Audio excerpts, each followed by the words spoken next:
এরা চাচ্ছে এটা ব্যর্থ হয়ে গেলে আবার পূর্বের মালিকদের কাছে এই ব্যাংকগুলোকে ফেরত দিতে পারবে এবং তারা লুট করবে এবং সরকারের টাকাটাও তারা সুন্দরভাবে তারা পকেটে পেয়ে যাবে। নানান নাটকীয়তার মধ্য দিয়ে বাংলাদেশ ব্যাংকের গভর্নর পদে পরিবর্তন আসলো। আগের গভর্নর হেরে গেছেন এক সিন্ডিকেটের কাছে। কেন্দ্রীয় ব্যাংকের বেশ কয়েকজন কর্মকর্তা মপ তৈরি করে বাংলাদেশ ব্যাংকের গভর্নরের উপদেষ্টা আহসানুল্লাহকে বের করে দেন। এ সময় আহসানুল্লাহর ঘাট ধরে গাড়িতে তোলায় নেতৃত্ব দেন কেন্দ্রীয় ব্যাংকের অতিরিক্ত পরিচালক তৌহিদুল ইসলাম। এছাড়া নির্বাহী পরিচালক সরওয়ার হোসেন, পরিচালক নওশাদ মোস্তফা, অতিরিক্ত পরিচালক তানভীর আহমেদ সহ কেন্দ্রীয় ব্যাংকের প্রায় ৩০ জন কর্মকর্তা উপস্থিত ছিলেন। তারা ধর বলে স্লোগান দেন, কেউ কেউ গায়ে হাত তোলারও চেষ্টা করেন। এরপর সারাদিনের নাটক শেষে নতুন গভর্নর হিসেবে মোহাম্মদ মুস্তাকুর রহমান নিয়োগ পেয়েছেন। অথচ এতদিন কেউ তাকে চিনত বলে আমার জানা নেই। হঠাৎ করেই যেন লুঙ্গির তলে থাকা একজন ব্যক্তি গভর্নরের মতো স্পর্শকাতর একটি পদে নিয়োগ দেয়া হলো। গভর্নর হচ্ছে দেশের আর্থিক স্থিতিশীলতার মূল নিয়ন্ত্রক। অথচ মোস্তাকুর রহমানের বিষয়ে ঘাটাঘাটি করতে গিয়ে জানলাম তিনি নিজেই 89 কোটি টাকা ঋণ খেলাফি। অথচ দেশের এই ক্রান্তিলগ্নে গভর্নর হিসেবে এমন একজনকে দরকার ছিল যিনি হবেন আর্থিক বিষয়ে অভিজ্ঞ। তার নিয়োগকে কেন্দ্র করে তাই চারিদিকে চলছে নানা সমালোচনা। কেন্দ্রীয় ব্যাংকে মব সৃষ্টি করে আগের গভর্নরকে বিদায়ের পর একজন ঋণ খেলাফিকে নিয়োগ দেওয়ায় আর বুঝতে বাকি থাকে না এসব কার ইশারায় হচ্ছে। একজন ঋণ খেলাফিকে গভর্নর বানানো মানে শিয়ালের কাছে মুরগি বর্গা দেওয়ার মতোই একটি বিষয়।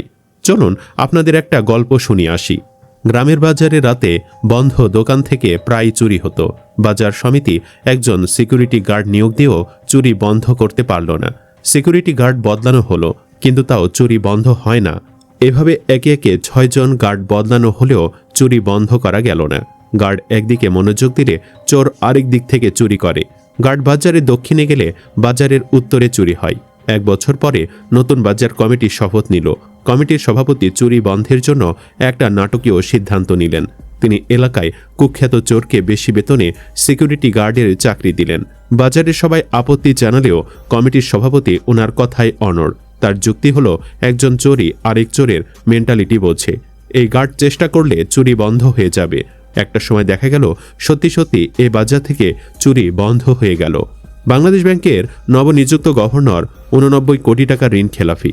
আবার বাংলাদেশের ব্যাংকিং সেক্টরের অন্যতম সমস্যাও খেলাফি ঋণ। একজন ঋণ খেলাফি আরেকজন ঋণ খেলাফির মেন্টালিটি জানেন। তিনি জানেন কি কি স্টেপ নিলে নতুন করে ঋণ খেলাফির জন্ম হবে না, প্লাস এখন যারা ঋণ খেলাফি তাদেরকে কিভাবে সাইজ করে খেলাফি ঋণ আদায় করতে হয় সেটা তিনি ভালো করে জানেন। বাংলাদেশ ব্যাংকের গভর্নর সিলেকশন তারেক রহমানের একটা সেরা চয়েস। আশা করি তিনি ব্যাংকিং খাতকে সোজা করে দিবেন। কিভাবে সোজা করবেন বুঝতে পেরেছেন নিশ্চয়ই। মোস্তাকুর রহমান গভর্নর হয়ে ইতিহাস গড়তে পারবেন কিনা জানি না, তবে একজন ব্যবসায়ীকে গভর্নর হিসেবে নিয়োগ দিয়ে তারেক রহমান রেকর্ড গড়েছেন। বাংলাদেশের ইতিহাসে যে এর আগে কোনো ব্যবসায়ীর গভর্নর হবার রেকর্ড নেই। এদিকে দিনপত্র নামে একটি পত্রিকায় দাবি করা হয়েছে 200 কোটি টাকার বিনিময়ে বাংলাদেশ ব্যাংকের গভর্নর পদ বিক্রি করা হয়েছে।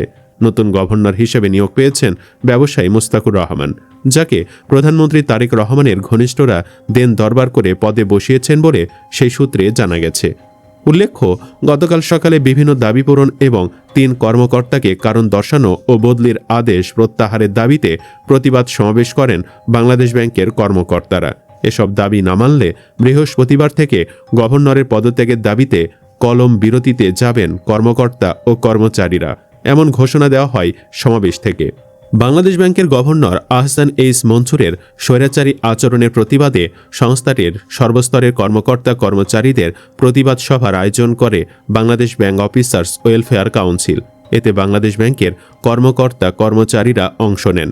কর্মকর্তাদের প্রতিবাদ সভার পর আহসান এইস মনসুর এক তাৎক্ষণিক সংবাদ সম্মেলনে বলেন, কিছু কর্মকর্তা স্বার্থান্বেষী মহলের ইশারায় পরিচালিত হয়ে প্রতিষ্ঠানের মানমর্যাদা ক্ষুণ্ণ করছেন। কর্মকর্তাদের অবশ্যই কেন্দ্রীয় ব্যাংকের সার্ভিস রুলস মেনে চলতে হবে। যদি কেউ প্রতিষ্ঠানের নীতিমালার বাহিরে গিয়ে কাজ করতে চান তবে তার বিরুদ্ধে ব্যবস্থা নেওয়া হবে। প্রাতিষ্ঠানিক সক্ষমতা রক্ষায় কোনো প্রকার অভ্যন্তরীণ বিশৃঙ্খলা সহ্য করা হবে না।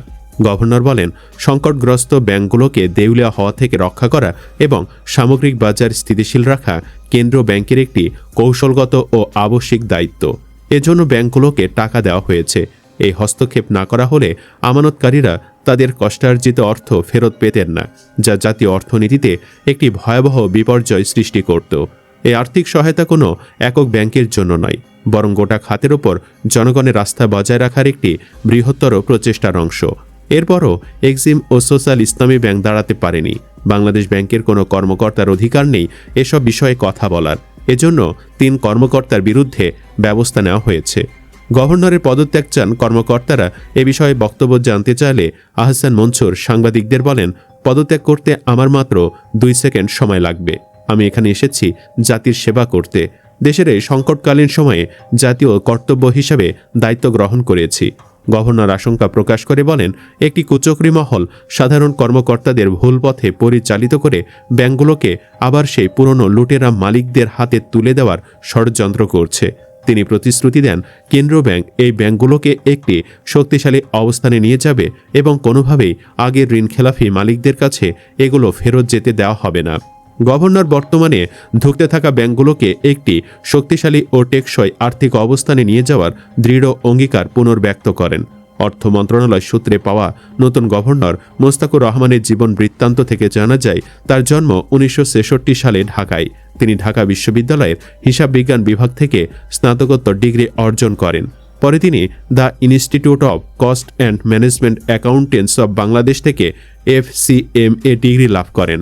বিএনপি সূত্রে জানা গেছে, মোস্তাকুর রহমান ত্রয়োদশ জাতীয় সংসদ নির্বাচন পরিচালনার লক্ষ্যে গঠিত বিএনপির 41 সদস্য বিশিষ্ট কেন্দ্রীয় নির্বাচন পরিচালনা কমিটির 23তম সদস্য ছিলেন। পোশাক রপ্তানিকারকদের সংগঠন BGMEA সূত্রে জানা গেছে, মোস্তাকুর রহমান হেরা সোয়েটার্সের ব্যবস্থাপনা পরিচালক। হেরা সোয়েটার্স নারায়ণগঞ্জে অবস্থিত একটি পরিবেশ বান্ধব কারখানা। এদিকে বাংলাদেশ ব্যাংক সূত্র জানিয়েছেন, মিউচুয়াল ট্রাস্ট ব্যাংকে হেরা সোয়েটার্সের 86 কোটি টাকা ঋণ রয়েছে। ঋণটি খেলাফি হয়ে গিয়েছিল। বিশেষ সুবিধার আওতায় গত বছরের জুনে তা পুনঃতফসিল করা হয়। রপ্তানিমুখী পোশাক ছাড়াও মোস্তাকুর রহমানের আবাসন খাতে ব্যবসা রয়েছে বলে জীবন বৃত্তান্তে উল্লেখ করা হয়েছে।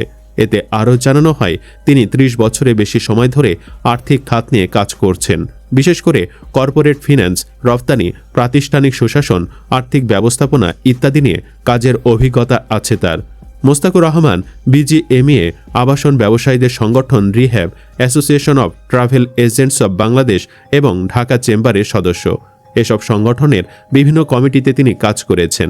চট্টগ্রাম স্টক এক্সচেঞ্জ লিমিটেডেও কাজের অভিজ্ঞতা রয়েছে তার। বিএনপি সরকার দায়িত্ব নেওয়ার পর বিভিন্ন গুরুত্বপূর্ণ পদে পরিবর্তন আসছে। গতকাল সচিবালয়ে সাংবাদিকদের প্রশ্নের জবাবে অর্থমন্ত্রী আমির খসরু মাহমুদ চৌধুরী বলেন, পরিবর্তন তো শুধু বাংলাদেশ ব্যাংকে হয়নি, পরিবর্তন অনেক জায়গায় হচ্ছে এবং এটা তো হতেই থাকবে। তিনি বলেন, নতুন সরকারের যে প্রোগ্রাম আছে, প্রেফারেন্স আছে, চিন্তা আছে, ভাবনা আছে, সবকিছুর সাথে মিলে এগুলো বাস্তবায়নের জন্য যেখানে যেখানে প্রয়োজন সেখানে তো পরিবর্তন হবেই। সুপ্রিয় দর্শক, বিশ্লেষকরা মনে করছেন আগের গভর্নরকে সরিয়ে দেওয়া হয়েছে তারেক রহমানের ইশারায়। তারেক রহমান চান না ডক্টর ইউনূস সরকারের আমলে নিয়োগপ্রাপ্ত কোনো ব্যক্তি গুরুত্বপূর্ণ পদে থাকুক। আপনি কি মনে করেন একজন ঋণ খেলাফি আর ব্যবসায়ীকে গভর্নরের মতো পদে বসানো ঠিক হয়েছে? কমেন্ট বক্সে ইয়েস বা নো লিখে জানিয়ে দিন আপনার মতামত। ভিডিও ভালো লাগলে লাইক দিন এবং চ্যানেলটি সাবস্ক্রাইব করুন। ধন্যবাদ।